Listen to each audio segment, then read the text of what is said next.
Hello everyone, welcome back to my channel. स्वागत है आपका एक और नए वीडियो में। आज के इस वीडियो में हम बात करेंगे solution of 2x2 games without saddle point. पिछले वीडियो में हमने जाना था कि हम कैसे एक 2x2 game 2% zero sum game, जिसे हम रेक्टेंगुलर गेम भी कहते हैं, का सॉल्यूशन हम निकाल सकते हैं जब हमारे पास सैडल पॉइंट अवेलेबल हो। जब हमारे पास सैडल पॉइंट होता है तो हमें सॉल्यूशन प्योर स्ट्रेटेजी के फॉर्म में मिलता है, बट जब हमारे पास सैडल पॉइंट नहीं होता है तो हमें मिक्स्ड स्ट्रेटेजीज मिलती हैं। तो आइए देखते हैं। Solving 2x2 games without saddle point means to find the probabilities of pure strategies for each player। हमने एक पुराने वीडियो में समझा था कि मिक्स्ड स्ट्रेटजीज क्या होती हैं। मिक्स्ड स्ट्रेटजीज प्रोबेबिलिटी के फॉर्म में होती हैं हमारे पास। Now for any zero sum 2% A and B game, हमने यहाँ पर जीरो सम 2% गेम लिया है या फिर 2% जीरो सम गेम, एक ही बात है। Where optimal strategies are not pure strategies. Optimal strategies यानी कि जो हमारा गेम का सॉल्यूशन है, जो बेस्ट स्ट्रेटजी है पर्टिकुलर प्लेयर के लिए, वो हमारे पास प्योर स्ट्रेटजीज नहीं मिलती है, यानी कि there is no saddle point. And if player A's payoff matrix is, अगर ए की प्ले ऑफ मैट्रिक्स को हमने इस तरीके से लिखा है A B y1 y2 x1 x2 a11 a12 a21 a22, यहाँ पर हमारे पास y1 और y2 b के लिए ऑप्टिमल स्ट्रेटजीज हैं, इस ऑप्टिमल डिस्ट्रीब्यूशन है फर्स्ट और सेकंड स्ट्रेटजीज के लिए। सिमिलरली x1 और x2 प्लेयर ए के लिए फर्स्ट और सेकंड स्ट्रेटजी का ऑप्टिमल प्रोबेबिलिटी डिस्ट्रीब्यूशन है। तो हम ऑप्टिमल डिस्ट्रीब्यूशन को, ऑप्टिमल स्ट्रेटजीज को इस फॉर्मूले से देते हैं, where x1 upon x2 is equals to a22 minus a21 upon a11 minus a12, y1 upon y2 is equals to a22 minus a12 upon a11 minus a21। आप इसे simply इस तरीके से विजुअलाइज कर सकते हैं। जब हम x1 की बात कर रहे हैं तो हम चलेंगे नेक्स्ट रो में, मतलब x1 की रो को हम हटा देंगे और हम बात करेंगे x2 की रो की। हमारे पास जहाँ पर दोनों ही रो और कॉलम नंबर सेम है, यानी कि जो प्रिंसिपल डायगोनल पे हमारा है एलिमेंट वो है a22, तो a22 माइनस a21 आप यहाँ पर देख सकते हैं, a22 माइनस a21 अपॉन हमें x2 के लिए लिखना है, तो हमने x2 को कवर कर दिया, हमारे पास बचा a11 माइनस a12, तो वही हमारे पास आ गया a11 माइनस a12। सिमिलरली जब हमें y1 अपॉन y2 के लिए फॉर्मूला लिखना है तो हम इसे सिंपली लिख सकते हैं। हम y1 की रो को कवर करेंगे, हमें मिलेगा a22 minus a12, a22 minus a12। फिर हम y2 की रो को कवर करेंगे तो हमें मिलेगा a11 minus a21, a11 minus a21। तो इस तरीके से आप सिंपली फॉर्मूला को ना मेमोराइज कर सकते हैं। And the value of game is, जो हमारे पास गेम की वैल्यू है, यानी कि जो हमारा गेम का सॉल्यूशन है, जो मैक्सिमम गेन है, तो वो हमारे पास आता है v is equals to a11 into a22 minus a12 into a21, यानी जो हमारी प्रिंसिपल डायगोनल है a11 into a22 minus a21 into a12 upon principal diagonal के एलिमेंट्स का sum a11 upon a22, a11 plus a22 minus जो दूसरी diagonal है a21 plus a12। ये भी फॉर्मूला काफ़ी सिंपल है याद करने में। ऑल्सो x1 अपॉन x2, ये फॉर्मूले में हमारे पास x1 और x2 की वैल्यू प्रिसाइजली हमें नहीं मिल रही है, हमें रेशियो के फॉर्म में मिल रही है, बट हम जानते हैं x1 plus x2 is equals to 1, तो हम x1 और x2 की वैल्यू इन दो फार्मूलाज को कंबाइन करके डिटरमाइन कर सकते हैं। तो जब हम ऐसा करते हैं तो हमें x1 की फाइनल वैल्यू मिलती है x1 is equals to a22 minus a21, यहाँ पर भी आप देख सकते हैं a22 माइनस a21 अपॉन में वही टर्म आएगी जो हमने वैल्यू ऑफ गेम के लिए फाइंड आउट की थी, a11 plus a22 minus a21 plus a12, यहाँ पर आप देख सकते हैं। सिमिलरली x2 के लिए भी हम इसी तरीके से वैल्यू को लिख सकते हैं, a11 माइनस a12, यानी हमने x2 को कवर किया, हमारे पास बचा a11 माइनस a12 अपॉन फिर वही टर्म जो वैल्यू ऑफ गेम के डिनोमिनेटर में थी, a11 plus a22 minus a21 plus a12।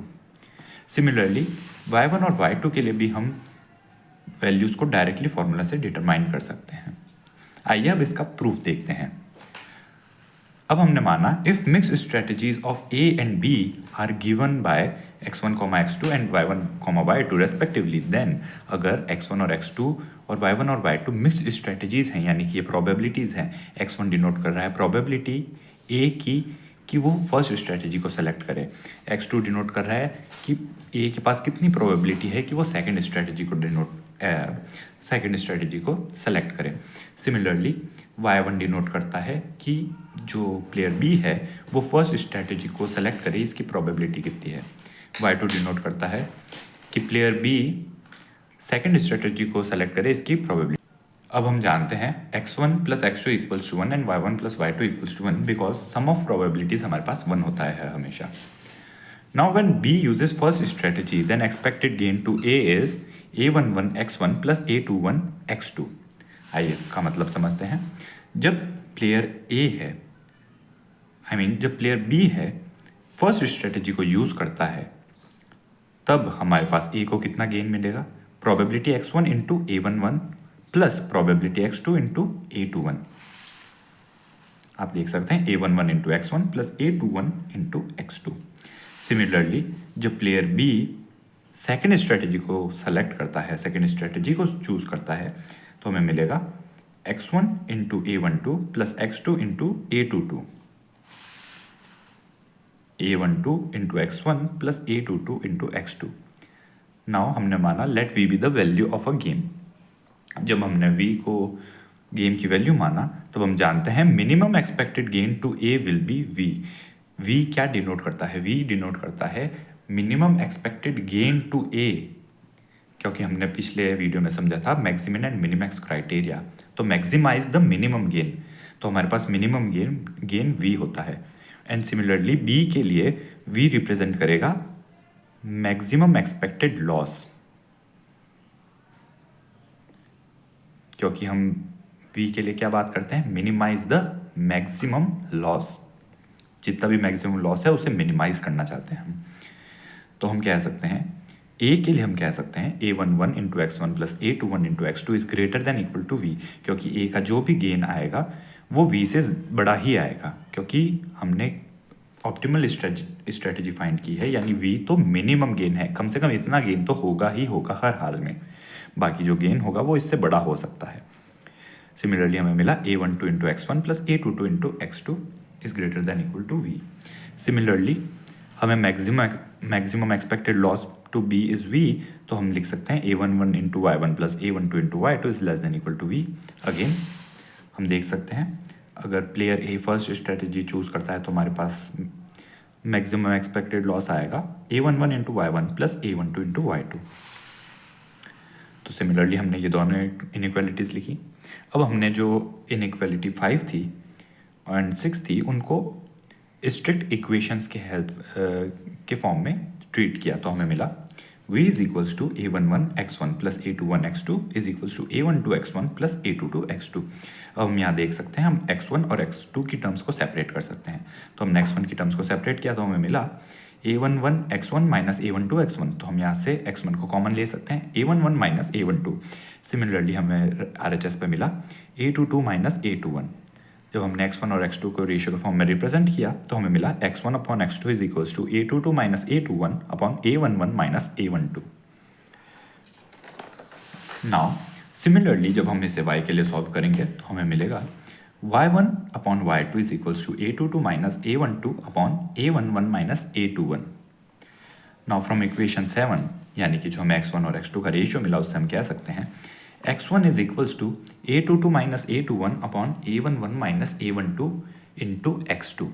अब हम जानते हैं x1 plus x2 is equals to 1, तो हम x1 की इस वैल्यू को x2 के फॉर्म में जब हम इक्वेशन फर्स्ट में पुट करेंगे तो हमें मिलेगा a22 minus a21 x2 upon a11 minus a12 plus x2 is equals to 1। अब यहाँ पर हमने मल्टीप्लाई किया इसे, तो हमने x2 को कॉमन लिया, हमें मिला a22 minus a21 plus a11 minus a12। RHS पे हमें मिला a11 माइनस a12। अब हम इसे इस तरीके से डिनोट कर सकते हैं x2 is equals to a11 minus a12। अब यहाँ पर हमने पॉजिटिव और नेगेटिव टर्म्स को सेपरेट कर लिया, a22 plus a11 plus a22 minus हमने कॉमन लिया, हमें बचा a12 प्लस a21।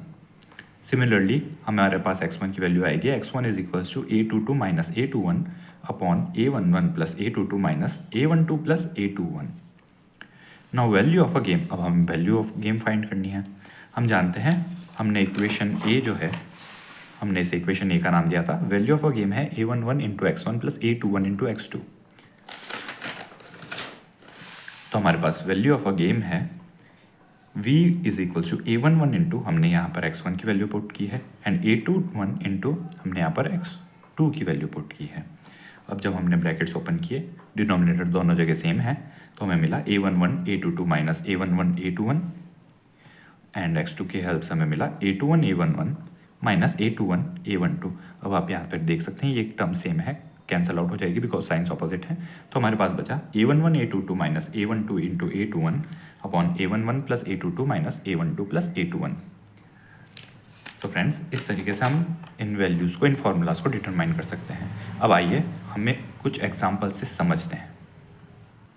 तो आइए हम देखते हैं एक एग्जाम्पल। हमारे पास एक 2x2 गेम गिवन है जिसमें हमारे पास दो प्लेयर्स हैं ए एंड बी और उनकी स्ट्रेटजीज़ हैं, उनके जो गेन्स हैं, उनके जो पे ऑफ्स हैं, पे ऑफ मैट्रिक्स है, जो गेन मैट्रिक्स है वो है हमारे पास 1 6 7 2। यानी कि जब प्लेयर ए फर्स्ट स्ट्रेटजी चूज़ करे और प्लेयर बी भी फर्स्ट स्ट्रेटजी चूज़ करे तो प्लेयर ए को 1 का गेन होगा और प्लेयर बी को -1 का गेन यानी कि 1 का लॉस होगा। तो आप पे ऑफ मैट्रिक्स का मतलब जानते ही हैं।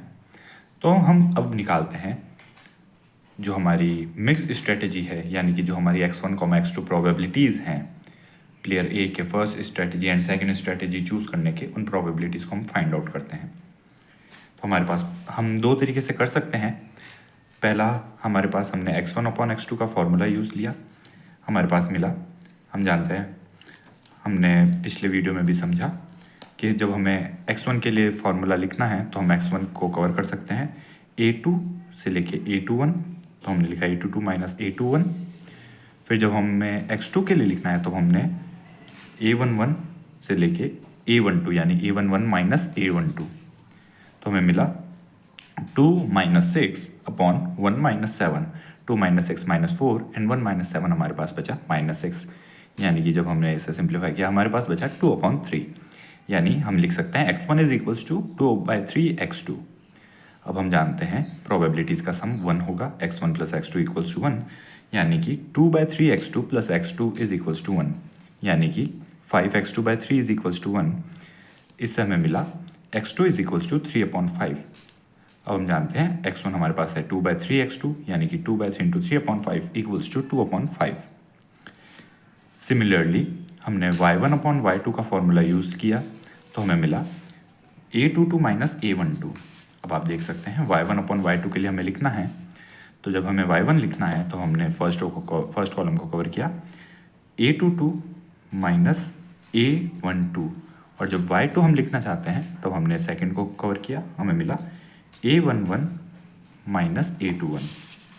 हमने इसी तरीके से इसे लिखा, हमें मिला a22 minus a12 upon a11 minus a21, यानी कि 2 माइनस 7 अपॉन 1 माइनस 6। यहाँ पर आप देख सकते हैं 2 माइनस 7 अपॉन 1 माइनस 6। 2 माइनस 7 हमारे पास आया -5 एंड 1 माइनस 6 हमारे पास आया -5, यानी कि 1। यानी y1 is equals to y2, यानी y1 plus y2 equals to 1, और दोनों सेम हैं, यानी कि 2y1 इक्वल्स टू 1, यानी कि y1 is equals to 1/2 is equals to y2। तो जब हम इस गेम को सॉल्व करेंगे तो हम इसके v की वैल्यू अब निकाल सकते हैं a22 into a21 a11 minus a12 into a21, a11 into a22 minus a21 into a12, यानी कि 2 इंटू 1 माइनस 6 इंटू 7, यानी हमारे पास बचा 2 इंटू 1 माइनस 6 इंटू 7। डिनोमिनेटर में हमारे पास मल्टीप्लिकेशन की जगह एडिशन होगा, सेम टर्म्स रहेंगी, तो 2 प्लस 1 माइनस 6 प्लस 7, तो हमारे पास बचा 2 minus 42 upon 3 minus 13, 2 minus 42 minus 40, 3 minus 13 minus 10, तो हमारे पास v की वैल्यू आई 4। यानी हमारे पास जो रिक्वायर्ड स्ट्रेटजीज हैं a के लिए है 2/5, 3/5, यह a की हमारे पास मिक्स स्ट्रेटजी आई, यानी कि प्रोबेबिलिटी डिस्ट्रीब्यूशन, एंड b के लिए हमारे पास मिक्स स्ट्रेटजी है 1/2, 1/2, और value of a game is equals to 4। अब इसी गेम को हम दूसरे फॉर्मूले की हेल्प से भी डायरेक्ट डिटरमाइन कर सकते हैं।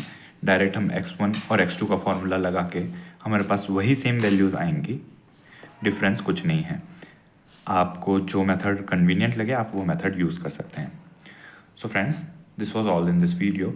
आज हमने सीखा हम कैसे एक 2x2 गेम को सॉल्व कर सकते हैं जिसमें हमारे पास कोई सैडल पॉइंट नहीं हो, हम मिक्स्ड स्ट्रेटजीज फाइंड कर सकते हैं। नेक्स्ट वीडियो में हम बात करेंगे डोमिनेंस प्रॉपर्टी ऑफ गेम्स। तब तक के लिए take care and thanks for watching.